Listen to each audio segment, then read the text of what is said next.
Okay, I hope you guys are doing well. Um, the video is late, but the test is to be done by I'll give you guys same time Saturday afternoon. I will also send some more from the book, right?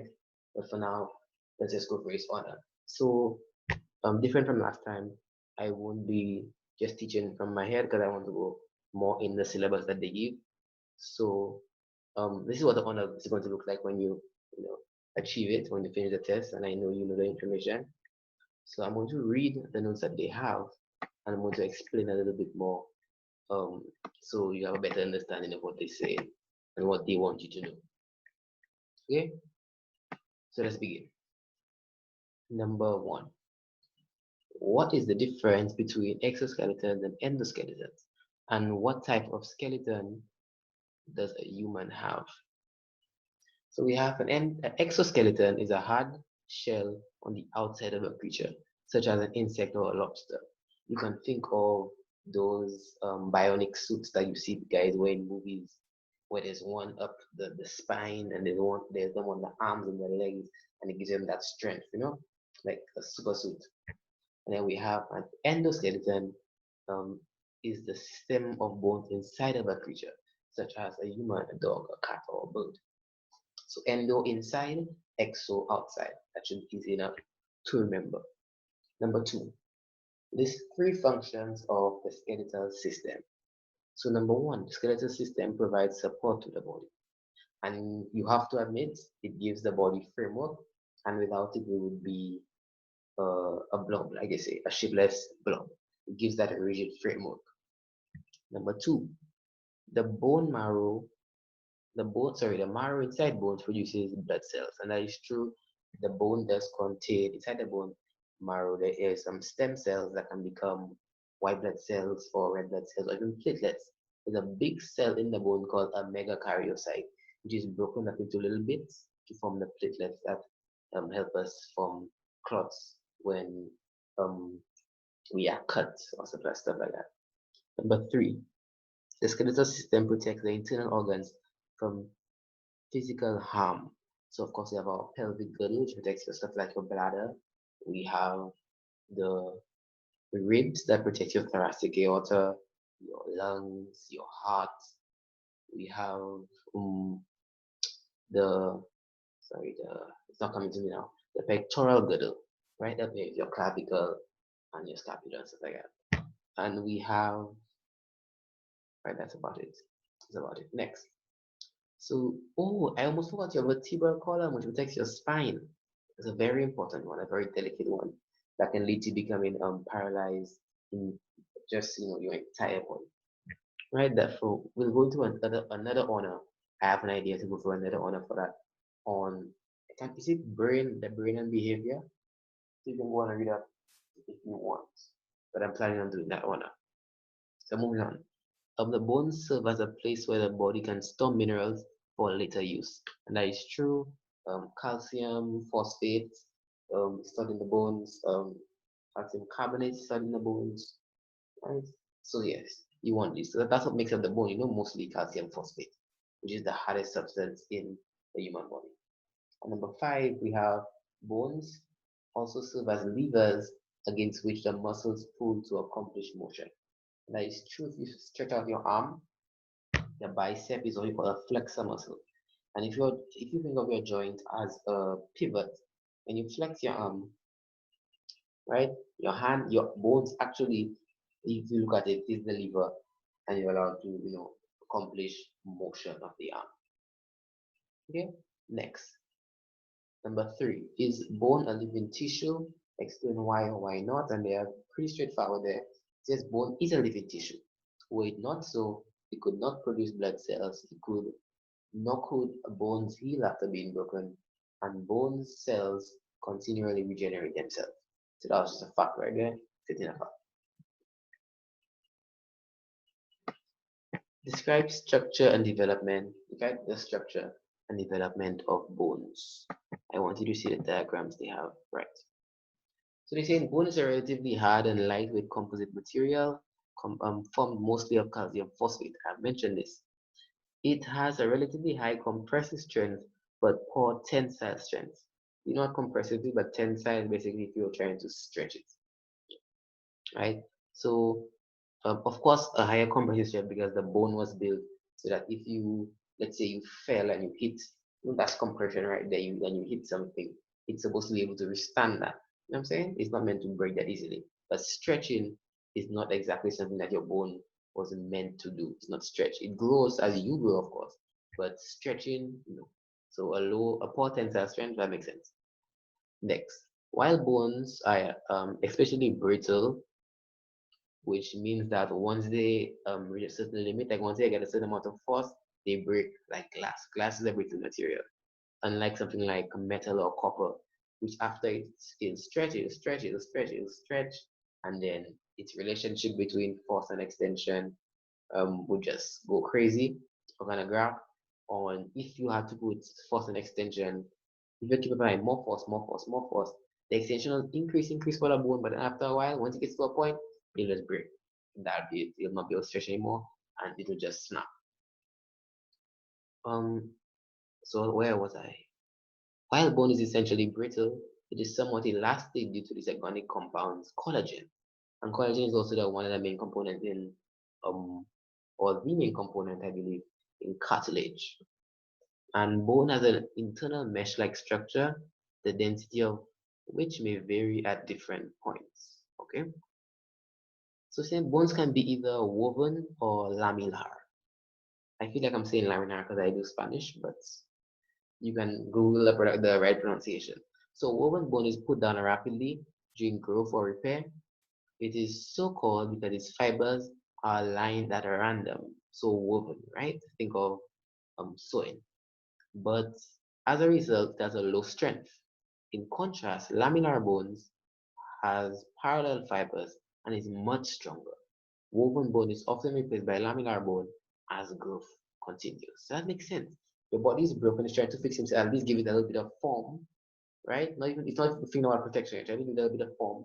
So just form something like how do I say this? As a placeholder, right? Just to say it's there, and then the hard stuff and the proper stuff can grow over it and make it where it needs to be, good to where it needs to be, give it that strength. Next, so bone growth begins with points in the cartilage. Most bones appear during fetal development through a few short bones begin primary ossification after birth. Secondary ossification occurs after birth and forms the ends of the bones and the outer parts of irregular and flat bones. So it goes on, it goes on to explain the red blood cell, the red bone marrow, white bone marrow, the yellow bone marrow, sorry, and this kind of stuff. Right.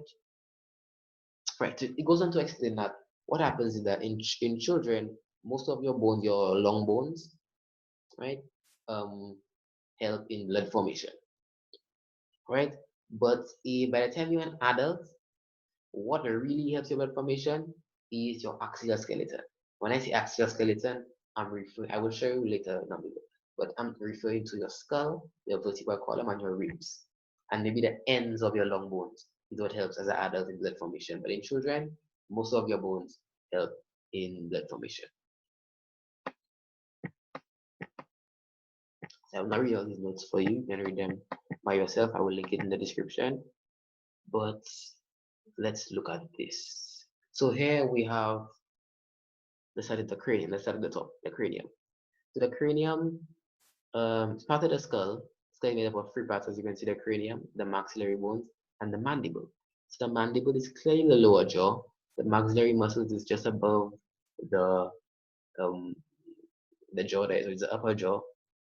Right? Actually called the upper jaw is actually called the maxilla. We have the orbit. I guess this would be your nasal cavity. And the cranium can be broken up into one, two, three, four, five parts that I know of, basic parts. We have the frontal bone, the parietal bone, which should be around here. We have the occipital bone, will be at the back, and you have the temporal bone on each side. Right? So what happens is that during an example, just a fun fact, during birth, um, these bones are not joined together. So the bones themselves are flexible, so allow for easy passage through the birth canal. But um, by the time you get 18 months, these bones join with immovable joints, and these joints are called sutures. And between the frontal bone here and the parietal bone, we have the coronal suture, which I found interesting, corona. At the back here, between the parietal and the occipital, we have a lambdoidal suture. So like I said, 18 months before that becomes fixed. Of course, it protects the skull, protects the brain, right? The orbit will protect the eye. Yeah, so let's move on. So we have the clavicle, right? And the clavicle is also called the collarbone. And we have the scapula at the back here, the shoulder blade, and that makes up your pectoral girdle. And men have a wider pectoral girdle, whilst females have a wider pelvic girdle, wider hips for childbirth going on. So going a little bit lower, we have our sternum, the breastbone in the middle layer of the ribs. We have your ribs, of course. You have your humerus, which is that long bone in the upper arm. I forgot about your vertebrae, right? You have your cervical vertebrae, which are you have 7 cervical vertebrae, your neck and bones. Maybe your neck right here. You have 12 um thoracic vertebrae, right? One for each pair of ribs. You have 5 lumbar vertebrae, and you should have 3 or 2. I'm going off memory here. I think no, you have 5 lumbar, 5 sacral, right? Your sacral is your sacrum around here, and then we have your coccyx. It should be 2 or 3 bones. Exactly right. So I think you have 30, 32 vertebrae, if I remember, in your vertebral column. So you should see that adds up, right? So we have our ulna and our radius going a little bit lower. I'll go to the pelvis first. So this is the pelvis, right here, protects stuff like the bladder. And now we go to the ulna and radius. So the radius is connected to your thumb. If you put your arm out with your thumb facing out, you'll see that the radius is the one connected to your thumb, and your ulna is the other one. But if you look at a skeleton, they give you a skeleton. If you look at your body, putting the thumb out is the best way to identify the radius. But if you look at the skeleton and they give you the diagram, the ulna has that arch under the humerus that you cannot see in this one. But there's an arch here that should help you to identify the ulna. So then we have the femur, which is the famous, longest bone in the body. You have the patella, which is your kneecap. You have, oh, I forgot about the hand. So you have your 9 carpals, your wrist bones. You have your metacarpals, you have 5 of them, your hand bones. Then you have your 14 phalanges on each hand, 14 phalanges.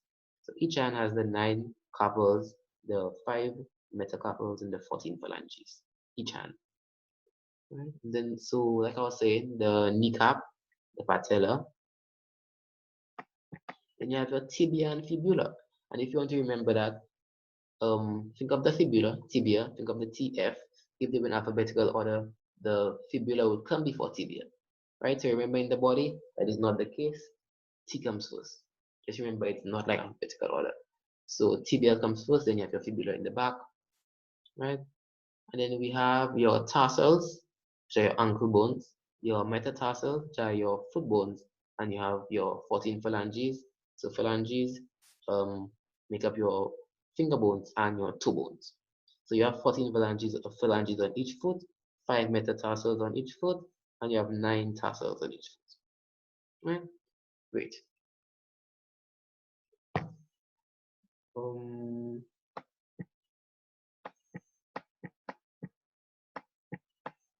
right. Moving on. What is a joint? A joint is the place where 2 bones come into contact with one another. And there are 3 types of joints found between bones. Fibrous joints are where the bones are connected together by fibrous connective tissue. These joints allow for little to no movement. An example of fibrous joints are the joints between the various bones in the cranium. So we spoke about this. your frontal bone, your parietal bone, your occipital bone, your temporal bone. You have the sutures there. These are the fibrous joints called immovable joints. Your sutures are the immovable joints. So two examples would be, like I said, your coronal and your rhomboidal suture.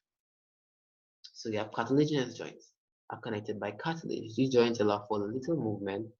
An example of cartilaginous, okay, this is killing me. Joints is the joint between the ribs and the sternum. Okay, I'm trying to understand why it would be slightly movable. Okay, well, think of when you breathe, right? And your ribs go up and out when you breathe each time. There are costal muscles, internal and external costal muscles here, which move the ribs up, yes, up and out every time we breathe. I guess that will require a bit of flexibility, which is why there's a slightly movable joint here, right? So it allows for a little bit of movement, a little bit of stretching, you know? That makes sense. Next, we have synovial joints, which are separated by an empty space called a synovial cavity. These joints allow for the most movement. An example of um, synovial joints are between the elbow and the knee. So I want to give a little diagram. Let me make sure my diagram is right. My memory. Okay. So if we have, let me try and draw. We have here a ball and socket joint. Joint draw here. We're about to go over ball and socket joint right there. You can see. So you would have that's the socket I drew initially. This is the ball. We should form a kind of okay. Wow, this is not working out for me. Okay, let's try this again. Different color.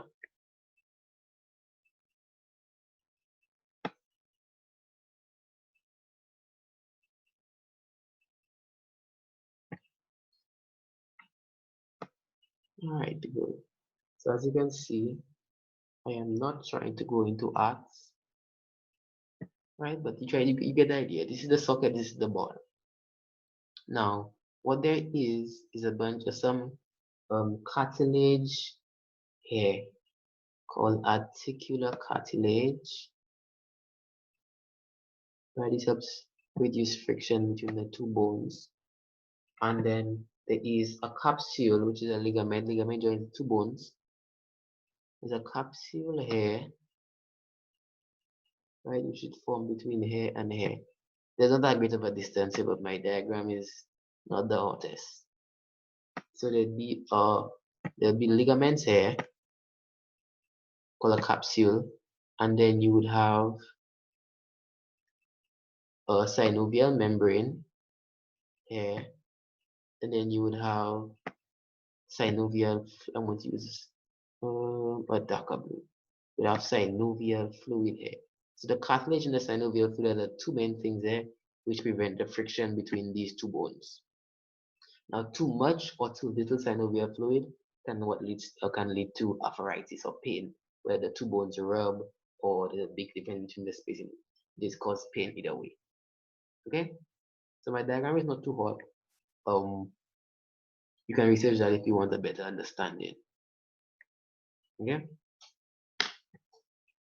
moving on. Name and describe 6 types of freely movable joints. We'll just go over 3 of them. Your ball and socket. The joints can be found in the hip. I just explained how the you know oh, I just explained the joint, the capsule, the synovial fluid, all that. These joints allow for movement in many directions. You can see that. We have a hinge joint, which can be found in the elbow between the humerus and the ulna. A hinge joint works like a door hinge, allowing movement in one direction, right? It's unidirectional. While the ball and socket allows for movement in many planes. Then we have a pivot. Pivot joints can also be found in the elbow between the ulna and the radius. This type of joint allows for one bone to rotate about the other, which is, I guess, why you can bend your forearm, right? You can turn your forearm. A good angle, you can turn your forearm if you look at it. You can keep your upper arm fixed and turn your forearm. So this model, I don't expect you to do it. You might not have the resources necessary, right? But the test will show your understanding of that for sure. What is the name for a broken bone? And list the three types of breaks that can occur in bones. Describe how bones heal and how doctors can help this process. So the name for a broken bone is a fracture. And there are two types of fractures, open and closed. In an open fracture called a compound fracture, the bone protrudes through the skin. This is a very serious condition as it allows infection into the body. And this is true. Think about it. Like I said, your bones, inside your bones, have bone marrow, which helps in blood formation. So if, say, an infection were to get into the part of your body that makes blood, when the blood goes into general circulation, that can have repercussions on all the system or the organ system, leading to multi-organ failure, maybe at worst, right? Maybe at least you get a little sickness, but you want to avoid all of that, right, in the first place. So it allows infection into the body. In a closed fracture, also called a simple fracture, the bone stays inside the bone. And then we have subcategories of fractures. We have transverse, we have comminuted, um, comminuted, right? You have the green stick and you have stress. The stress is the most common one you'll hear in movies. And stuff like that, a hairline crack in the bone does not separate into two pieces. Right? So living bones are in constant change. Cells die and are replaced on a regular basis. Because of this, a bone will heal all by itself if allowed to. Doctors, can help this process in two ways. They can either, the first, they can set the bone. This is done by making sure the pieces of the bone are aligned properly. In a comminuted fracture, this may involve surgery. The second way that doctors can help bones to heal is by immobilizing them. That is, keeping them from moving around. This can be done by surrounding the broken limb with a cast, or it can be done by embedding pins inside the bone. Right? You will see that if you watch, you can Google search that, but they basically put, it's like, the best way I can describe it, like scaffolding around the leg, and there are some needles in the leg itself to let the leg stay straight for a long, they can keep it there for a long period of time after surgery, so it doesn't move, so it immobilizes the leg. So some bones do not need to be immobilized and broken, such as the nose. Okay? Moving on. What is osteoporosis? Who can get it? These 5 healthy habits that deal with maintaining healthy bones and muscles. Okay, so straight off my head, elderly women or women are going through menopause are the most common places to have osteoporosis. Why? They have a hormone, right, that females have. I think it's progesterone. I don't know if I'm pronouncing it right. But as they get older, when they go to the menopause stage, their body stops producing it or produces it to a very small extent. And the this hormone helps to regulate their bone density, right? So when they stop producing this hormone or have so such little of it, the bone density goes down. And as you get older, maybe you fall around the house, you become more clumsy, and these falls can be dangerous because of the low bone density. And um, they normally what's the most normal surgery out of all that is a hip replacement. So they normally damage their hip, and that's why all the orthopedic surgeons make good money on hip replacements for elderly people. So the the 5 healthy habits. Well, they gave 7. Let's go over them. So avoid soft drinks, especially those containing sulfuric acid. They're saying avoid alcohol, avoid tobacco, maintain a healthy weight. Make sure your diet has a lot of calcium, right? Because the bones need calcium.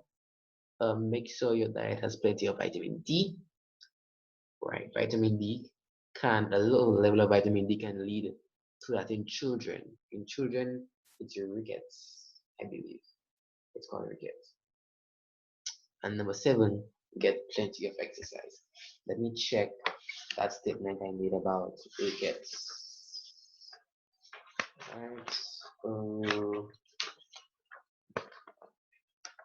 just to make sure.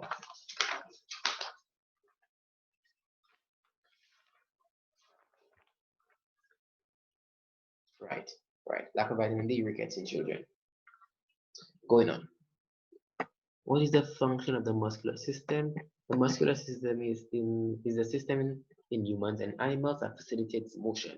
This motion can be internal, like the heart beating, or external, like walking. So name and describe the three types of muscle tissue. We have cardiac, skeletal, and smooth muscle. Cardiac muscles are found only in the heart, and these muscles are what make your heart beat. Cardiac muscles are only muscles in the body consisting of branching fibers. So that whole part about branching fibers, that's in medical school, you understand that. It's basically talking about the structure, the cells of the cardiac muscles themselves, right? But what you have to understand is that the heart itself, operator, it's non-fatigable. I think I've spoken about this in the last video. It's non-fatigable and it's excitable. So it does not get tired. It will pump for your entire lifetime. And it's excitable by electricity, right? Which the sinoatrial node provides. I've also spoken about this or alluded to it at least. Or that's why they'll put the, if your sinoatrial node stops working, they'll put the pacemaker to give you regular heartbeats, right?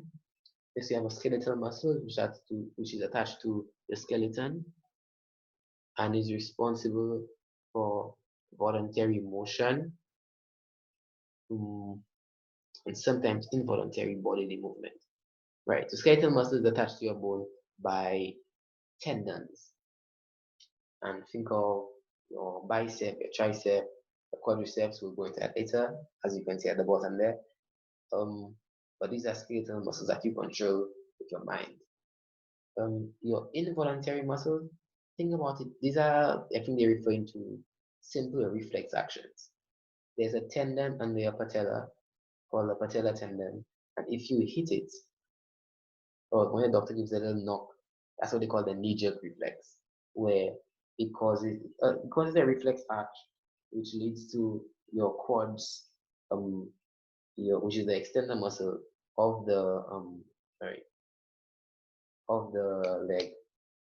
I believe it is quads, but they flex, which causes your leg to come up, which is the knee. That's how they call it, the knee-jerk reflex.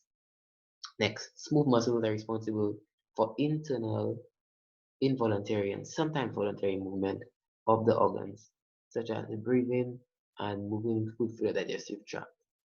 So, of course, breathing is involuntary. We've spoken about this, and digestive tract, right? So, of course, smooth muscle makes up your esophagus, your entire digestive tract, and what the process that moves it down your digestive tract is called peristalsis, and is carried out by antagonistic motions of your um, circular and longitudinal muscles in the esophagus that moves the bolus down into the stomach, right? And that process continues and all kind of stuff throughout the entire tract. By antagonistic, I mean when one is contracting, the other is relaxing. The other examples, like the circular and radial muscles in the eye, that's an example you can look at.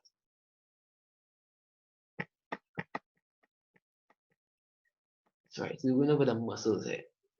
So I know the nicknames from the gym, but I'm not exactly familiar with the scientific name. So let's see what I learned.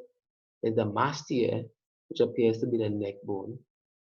There's the trapezius, or trapezius, yeah, which is normally called the traps, which is at the back. When you see those guys, those bodybuilders, and they flex and they see that big muscle come up here, yeah, that's what we call the traps up here. Then you have the deltoid, which is shoulder up here. You see that? Your pectoralis, your pecs, chest muscle, bicep, tricep. We know this. There's another antagonistic relationship there. You have your bicep, which is the flexor, and tricep, which is the extender. You can read extensor. You can read more about that. You have your latissimus dorsi, which we call the lats. Bodybuilders, when they build these muscles up, they can look like wings, when they bring the muscle up on the front. Another thing is you can do a lot of reading on your own to understand better what I'm talking about. You have your abdominals, which are your abs, gluteus maximus, muscles that make up your butt. You have your quadricep in the front there, quads. and you have your hamstrings, which are in the back. And then here we have your soleus or your gastrocnemius, which appear to be your calves, right? Your calves. Moving on. To describe the process that causes muscles to contract. Okay, so what you have to understand is that calcium moves into the muscles, and that's what's needed for the muscles to contract. Um, an example for you to better understand is when you die, right? Your body undergoes, or is in, I don't know how to use the word, I know the term is rigor mortis, right? And rigor mortis is basically the calcium goes into the muscles, but it cannot move out of the muscles because you're dead. So your life processes like that no longer there, and it it leaves the muscles in a constant flexed state, and then the person becomes stiff. That's why dead animals, when you see them roadkill, they are stiff because the calcium goes into these muscles there and it doesn't come out. It just remains stiff. Now, describe the difference between involuntary and voluntary, involuntary muscles. Voluntary, it's in the name voluntary. You can't control the involuntary, you don't, right? And most of your involuntary muscles are controlled by the medulla oblongata, which is the part of your brain. The autonomic nervous system controls this stuff. And your voluntary, the things you decide. Okay. Um. Right. So your biceps, triceps, all the kind of stuff. This part is linked to number 9, so we won't go over that. And this part is the text. I would really appreciate it if each of you. Right. So this is the text number 18. Find 3 texts in the Bible that mention bones or muscles and tell about each one in your own words. I would really appreciate it if each of you would choose, so I know that you're watching the videos, would choose one text from it and explain it in your own words in the group. And if one person explains text already, you can't choose it. I don't think there are enough of you to exhaust all the text here. So if one person explains it, don't. Choose another one. Okay? Good luck, guys. The next one I want to do, the next 2 I want to do next week are nutrition and digestion. It should be simple because they are so closely linked, right? And after nutrition and digestion, I'll try to do the brain and behavior. And then if we do the week after that, we do ecology. You guys should have the 6 honors you need, and then you can be focused on the book work. Okay, so I hope you guys are being vigilant in your work. Good luck with your schoolwork. I hope your families are safe. And I'm out.